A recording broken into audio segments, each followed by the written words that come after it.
ಇನ್ನು ಬೆಂಗಳೂರಲ್ಲಿ honey trap ದಂಧೆ ಮಾಡುತ್ತಿದ್ದ ಇಬ್ಬರನ್ನ ಬಂಧಿಸಲಾಗಿದೆ. ಅರವಿಂದ ಆಚಾರ್ಯ, ರವಿಕುಮಾರ್ ಬಂಧಿತ ಆರೋಪಿಗಳು. ಮಾಜಿ ಕಾರ್ಪೊರೇಟರ್ ಬಳಿ ಕೆಲಸ ಮಾಡಿಕೊಂಡಿದ್ದಂತಹ ಆಚಾರ್ಯ, ಮಾರನಹಳ್ಳಿ ವಾರ್ಡ್ನ ಮಾಜಿ ಕಾರ್ಪೊರೇಟರ್ ವಾಗೇಶ್ರ ಕಚೇರಿಯಲ್ಲಿ ಕೆಲಸ ಮಾಡುತ್ತಿದ್ದಂತಹ ವ್ಯಕ್ತಿ ಈತ ಬಂಧಿತ ಅರವಿಂದ್ ಆಚಾರ್ಯ ಎನ್ಜಿಒ ನಡೆಸ್ತಾ ಇದ್ದ ಬಗ್ಗೆ ಕೂಡ ಮಾಹಿತಿ ಈಗ ಲಭ್ಯವಾಗಿದೆ. 2 ದಿನದ ಹಿಂದೆ ಟೆಕ್ಕಿಯೊಬ್ಬನನ್ನ ಹನಿ ಟ್ರ್ಯಾಪ್ ಮಾಡಿದ್ರು ಅಂತ ಹೇಳಲಾಗ್ತಾ ಇದೆ. ಲೋಕಾಂಟೋ ಎಂಬ ವೆಬ್ಸೈಟ್ ಮೂಲಕ ದಂಧೆಯನ್ನು ನಡೆಸಲಾಗ್ತಾ ಇತ್ತು. ವಿಜಯನಗರದ ಲಾಡ್ಜ್ ಒಂದರಲ್ಲಿ ಈ ಹನಿ ಟ್ರ್ಯಾಪ್ ಕೂಡ ನಡೆದಿತ್ತು. ಟೆಕ್ಕಿ ಜೊತೆ ವಿವಸ್ತ್ರವಾಗಿದ್ದಾಗ ಯುವತಿ ಈ ಬಗ್ಗೆ ಮಾಹಿತಿಯನ್ನ ಕೊಡ್ತಾಳೆ. ತಕ್ಷಣ ಲಾಡ್ಜ್ ಹೊರಗೆ ನಿಂತಿದ್ದ ಅರವಿಂದ್ ಟೀಮ್ಗೆ ಸೂಚನೆಯನ್ನ ಕೊಡಲಾಗುತ್ತೆ. ಸೂಚನೆ ಸಿಕ್ಕ ಕೂಡಲೇ ಲಾಡ್ಜ್ನ ಕೊಠಡಿಗೆ ಮುತ್ತಿಗೆಯನ್ನ ಹಾಕಿದ್ರು. ಮೊಬೈಲ್ನಲ್ಲಿ ಬೆತ್ತಲೆ ದೃಶ್ಯವನ್ನ ವಿಡಿಯೋ ಮಾಡಿಕೊಂಡು ಬೆದರಿಕೆಯನ್ನ ಹಾಕಿದ್ರು.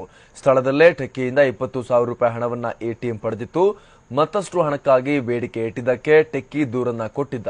ಟೆಕ್ಕಿ ದೂರಿನ ಮೇರೆಗೆ ವಿಜಯನಗರ ಪೊಲೀಸರು ಕಾರ್ಯಾಚರಣೆ ಮಾಡಿ ಈ ಗ್ಯಾಂಗ್ ಅನ್ನ ಈಗ ಹೆಡೆಮುರಿ ಕಟ್ಟಿದ್ದಾರೆ. ಇಬ್ಬರನ್ನ ಬಂಧಿಸಲಾಗಿದೆ. ಉಳಿದ ಆರೋಪಿಗಳಿಗಾಗಿ ಶೋಧ ನಡೆಸಲಾಗ್ತಾ ಇದೆ.